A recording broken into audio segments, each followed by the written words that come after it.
Dios te bendiga, Dios te guarde, te habla José Arroyo y en este día quiero abundar un poco sobre la ley mosaica, ya que recibí un comentario en mi canal de YouTube y el comentario lee como sigue, de parte de el señor Hernán. Escribe: para poder comprender antes nos guiábamos por los 10 mandamientos para ser salvos o condenados, pero ahora con este pastor ya no nos guiamos por esos mandamientos de Dios. O sea, podemos cometer los mismos delitos y pecados que cometíamos antes de conocer a Cristo, pero ahora los cometemos con Cristo en el corazón. ¡Qué genial! Ese es el comentario que don Hernán publica en mi canal de YouTube.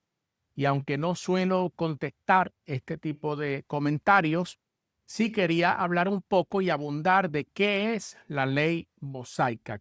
La ley mosaica es el conjunto de mandamientos, estatutos y ordenanzas que Dios entregó a Israel por medio de Moisés en el monte Sinaí, después de liberarlos de Egipto. Y eso lo encontramos esa historia en el libro de Éxodo, capítulo 19 al capítulo 24.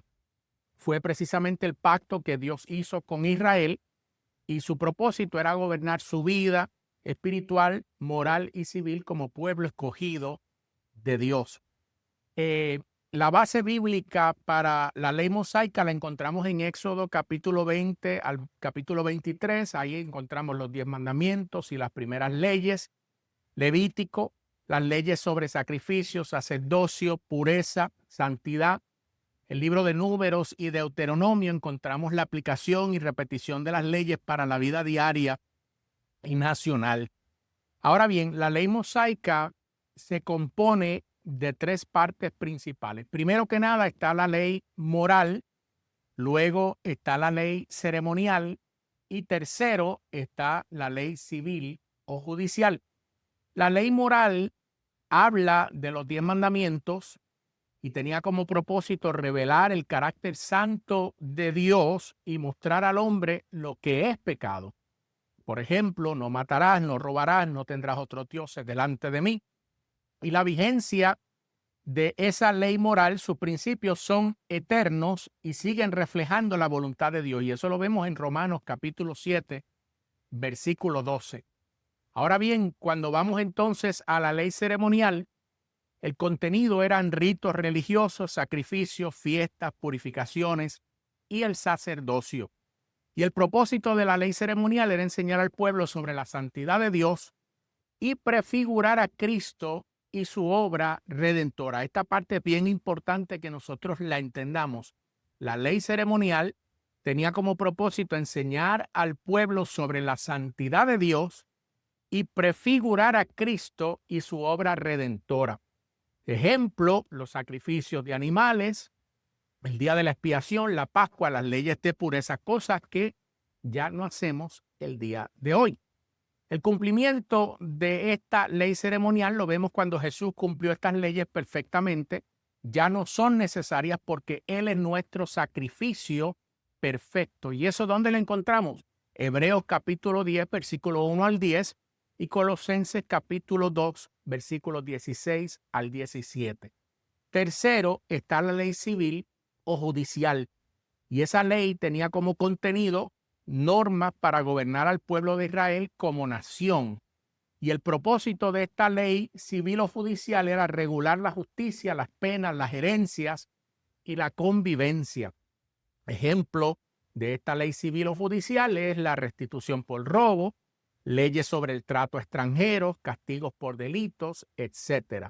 Y la vigencia de esta ley civil o judicial ya no aplica directamente porque Israel ya no está bajo el sistema teocrático antiguo, pero sus principios de justicia siguen siendo instructivos. En otras palabras, no son una mala idea continuar aplicando esta ley civil o judicial en la manera que nos sea posible. Los propósitos de la ley mosaica eran revelar el carácter santo de Dios. Levíticos 19:2 dice: sed santo porque yo soy santo. Mostrar el pecado del hombre. Romanos capítulo 3, versículo 20. Por medio de la ley es el conocimiento del pecado. separar a Israel de las demás naciones, los rituales, las dietas y las costumbres los hacían un pueblo apartado. Cuarto, guiar a Cristo. Gálatas 3, capítulo 3, versículo 24. La ley ha sido nuestro ayo, tutor para llevarnos a Cristo. Número 5, la ley estaba para revelar la necesidad de un Salvador. Nadie podía cumplirla perfectamente, por eso necesitaban gracia y redención. Ahora, en el nuevo pacto, que es donde estamos nosotros hoy, con la venida de Cristo, ya no estamos bajo la ley mosaica. Escúcheme bien, como sistema. ¿Y dónde está eso? Romanos capítulo 6, versículo 14. Romanos capítulo 6, versículo 14. Y quiero buscarlo y lo quiero leer porque sé que a veces o tenemos dudas o simplemente tenemos otra forma de interpretar la palabra, y no hay mejor forma que interpretar la palabra que ir directamente a la palabra de Dios.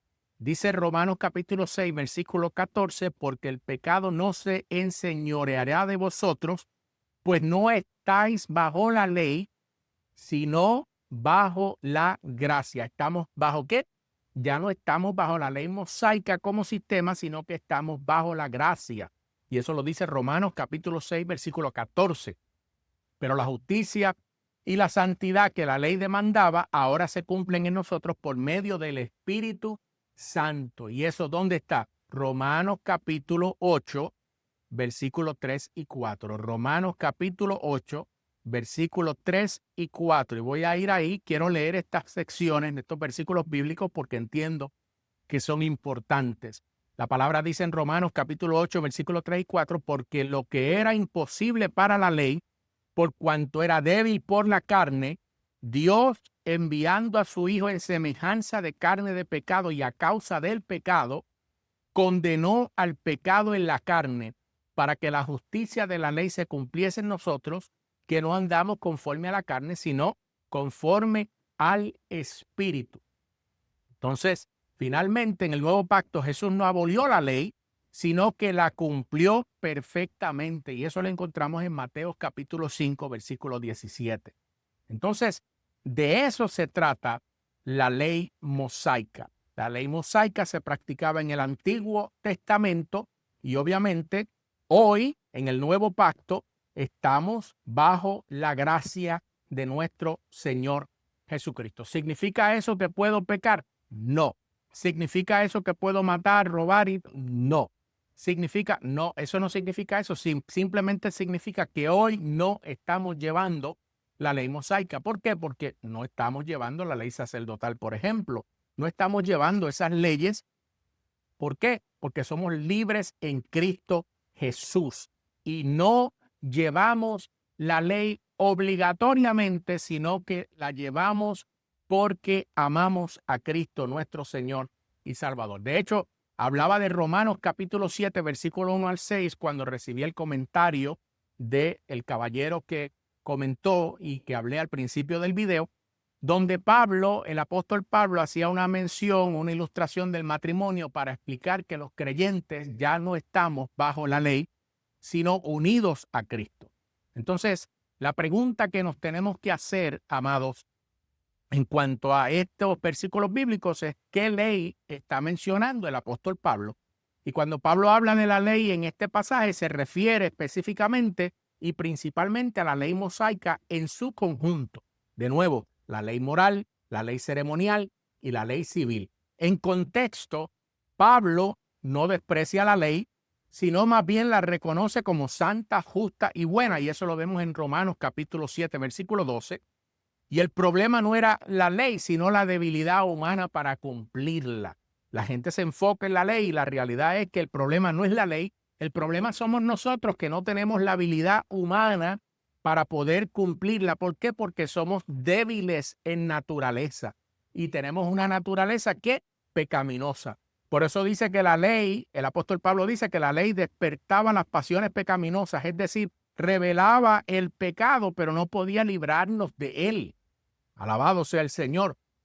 Entonces, Pablo, el apóstol Pablo, nos habla de la muerte del creyente a la ley. En el versículo 4 de Romanos capítulo 7, Pablo dice Así también vosotros, hermanos míos, habéis muerto a la ley mediante el cuerpo de Cristo.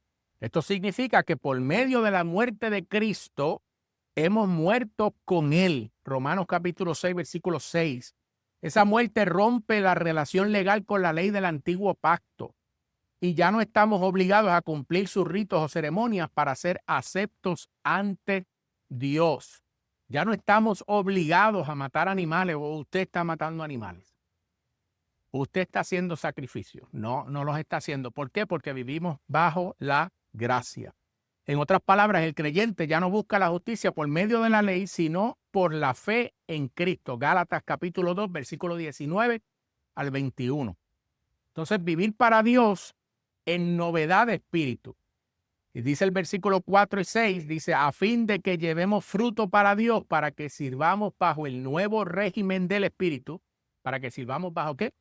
Bajo el nuevo régimen del espíritu y no bajo el régimen antiguo de la letra. Tenemos que leer, amados, leer la palabra del Señor. Por eso la Biblia dice, perece mi pueblo por falta de conocimiento. Dice, para que sirvamos bajo el nuevo régimen del espíritu y no bajo el régimen antiguo de la letra. Esto enseña que aunque ya no estamos bajo la ley, los principios morales de Dios siguen siendo nuestra conducta, pero ahora por medio del Espíritu Santo que mora en nosotros. En otras palabras, no obedecemos por temor al castigo, sino por amor a Cristo, nuestro Señor y nuestro Salvador. En el Antiguo Testamento, la obediencia era externa y era obligatoria. Mas, sin embargo, en el Nuevo Pacto, la obediencia es interna y es espiritual. Romanos capítulo 7, versículo 1 al 6 enseña que el creyente ya no está bajo la autoridad del sistema legal del Antiguo Testamento, porque en Cristo hemos muerto a esa relación. Sin embargo, la esencia moral de la ley se cumple ahora en nosotros, que no andamos conforme a la carne, sino conforme al Espíritu. Romanos capítulo 8, versículo 4. Entonces, ¿qué dice todo esto? Que no vivimos bajo la ley, sino vivimos bajo la gracia y que estamos juntamente crucificados con Cristo. Por lo tanto, vivimos bajo sí los mandamientos establecidos por Dios, pero no bajo la ley mosaica en cuanto a lo que se refiere a la ley ceremonial, la ley civil o judicial. Eso, hermanos, tenemos que entenderlo para poder separar entre el antiguo pacto y el nuevo pacto. En el nuevo pacto vivimos bajo la gracia. ¿Por qué? Porque usted y yo no podemos cumplir estas otras leyes de Moisés que fueron establecidas en el antiguo pacto. Y por eso tenemos a nuestro Señor y nuestro Salvador, Jesucristo, quien con su sangre preciosa ha sido quien ha puesto y ha pagado el precio de nuestro pecado. Espero que este estudio rápido y corto te haya sido de bendición y quiero recordarte que puedes darle me gusta, puedes comentar y puedes compartir este video y recuerda suscribirte y activar la campanita para que cada vez que nosotros vayamos a poner algún video, tú recibas la notificación. Que la paz del Señor sea contigo y con todos los tuyos hoy, mañana y siempre. Recuerda, vivimos bajo la gracia de nuestro Señor Jesucristo. Gloria a Dios por Jesús en las alturas. Que Dios te bendiga, que la paz del Señor sea contigo. Hasta la próxima.